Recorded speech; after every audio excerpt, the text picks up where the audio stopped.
office, and we expect the names of the deceased to be released this afternoon, really anytime. Our Human Services Department Victim Advocates team is working with the Seattle Police Department to support the needs of the victims and their families. We are so grateful for their incredible work and dedication. We now know that at least 2 people exchanged gunfire outside the Seattle Center Armory. 1 is in custody, and a second has been identified as the 19-year-old deceased man. This is new information in our ongoing investigation. Police continue to look for a 3rd possible suspect. And please, we're still seeking more information. So if you have information, call the tip line at 206-233-5000. Our next steps in this investigation include reviewing bullet casings, investigative interviews, following leads that come in through the tip line, and reviewing any available camera footage. While the Seattle Center cameras were not located where the scene of the crime was, next steps include looking at the video to see if they offer any new information. As you are aware, the Seattle Police Department detained a 15-year-old juvenile in connection with the shooting, and this individual had their first court hearing at 1:30 p.m. and remains in custody. The scene at Seattle Center has been cleared and the grounds are open today. I want to acknowledge all of the Seattle Center staff who've been looking after folks and cleaning up. From across the entire campus, from security to event staff and everyone who has had to respond and continue working, many often invisible in this work, and they are just as traumatized by what has happened as the visitors. The team has been unbelievable, working 20-hour shifts. So to our leadership and staff at Seattle Center, the city's gratitude is with you all. And I also want to express profound gratitude to our police officers who've been working nonstop since this tragedy occurred and are providing regular updates to my office. Thank you to the Victim Advocates team at the Human Services Department and our community partners focused on violence interruption who are offering in-home support to help families understand and navigate hospital, legal, victim support, and other systems. These teams are also convening community to assess the possibility of retaliation, identify ongoing safety concerns, and help the people involved navigate those risks. Thank you all for coming. We will continue releasing information as more becomes available. And so I want to turn it over to Assistant Chief Nicole Powell to share a few updates on the investigation. Thank you. Good afternoon. I am Nicole Powell, the Assistant Chief of Investigations for the Seattle Police Department. I want to give you an update on the tragedy at the Seattle Center last night. This is all preliminary information, subject to change. This investigation is active and ongoing. Our detectives are working tirelessly on this case. At this point, we believe this could be gang-related. There were 2 groups firing in the area near the Armory during the Bite of Seattle. We believe 2 of the individuals were associates with each other. This is the 19-year-old who passed away and the 15-year-old who was arrested last night. There have been a lot of questions about cameras. Our detectives are still collecting and reviewing video evidence from buildings around the area. I want to thank our officers who selfishly ran into danger, our detectives and professional staff who are working together on this investigation. These men and women serve Seattle day in and day out with pride and dedication.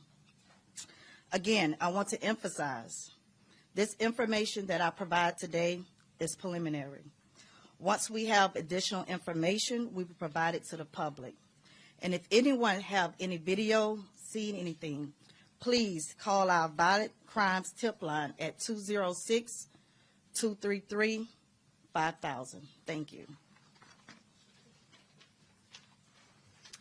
We can take a few questions. Has there been, have you all been able to interview the 15-year-old suspect? Has that suspect been cooperative? It's an active investigation. I can't give that information right now. I was wondering if you could say a little bit about what this means for the city of Seattle, kind of coming off the high of the World Cup and the Summer of Timothy and a lot of lighthearted, good feelings about Seattle, and to now have this very terrible tragedy that is making international headlines. What does this mean for you, and kind of for this moment in Seattle?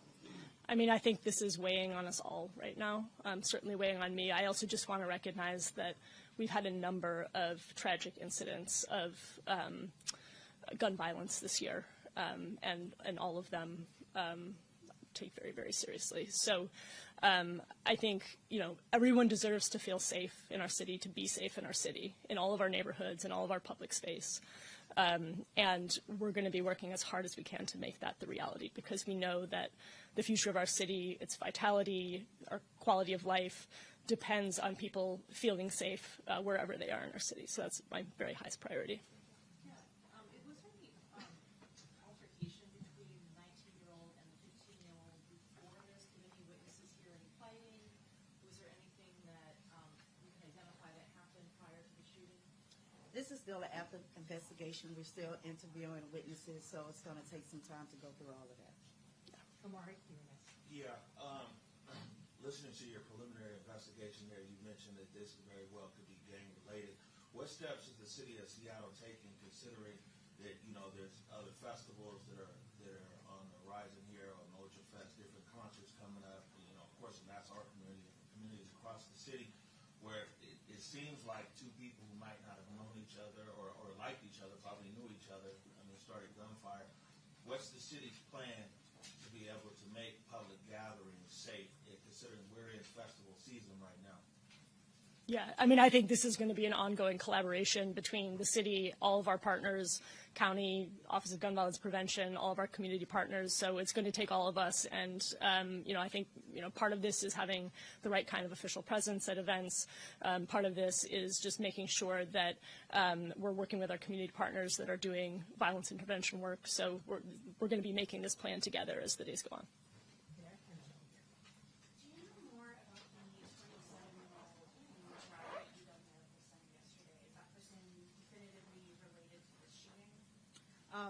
No additional information than what was provided earlier today.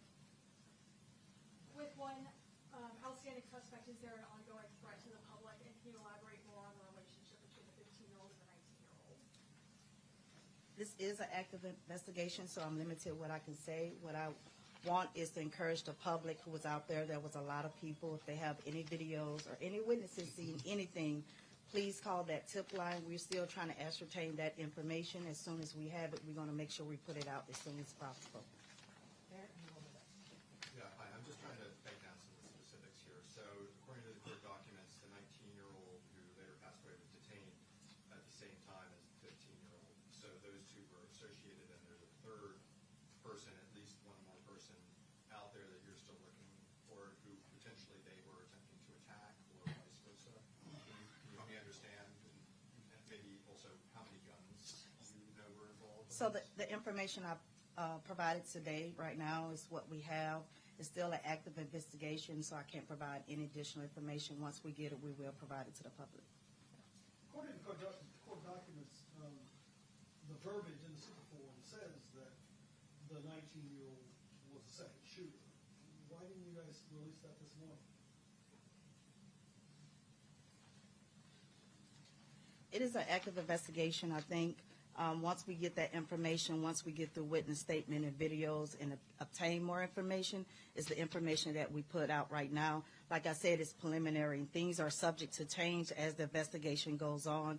So as we're investigating it, we'll provide more information. Well, I was just wondering because it's obviously on the super form.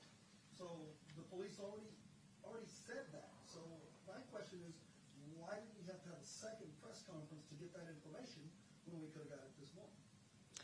I'll just say that my office received that information in the last hour or two. So, things are unfolding very rapidly, and we're getting reports that then, in some cases, subsequently turn out not to be true. So we're trying our best to be able to provide timely information. Go over here since you haven't had a chance yet. Yeah, is there a reason Chief Barnes isn't here? Has he been communicating with you? If you didn't learn about this information that was already filed in court earlier today around noon, or even earlier, potentially, how's the communication been? And why isn't he here?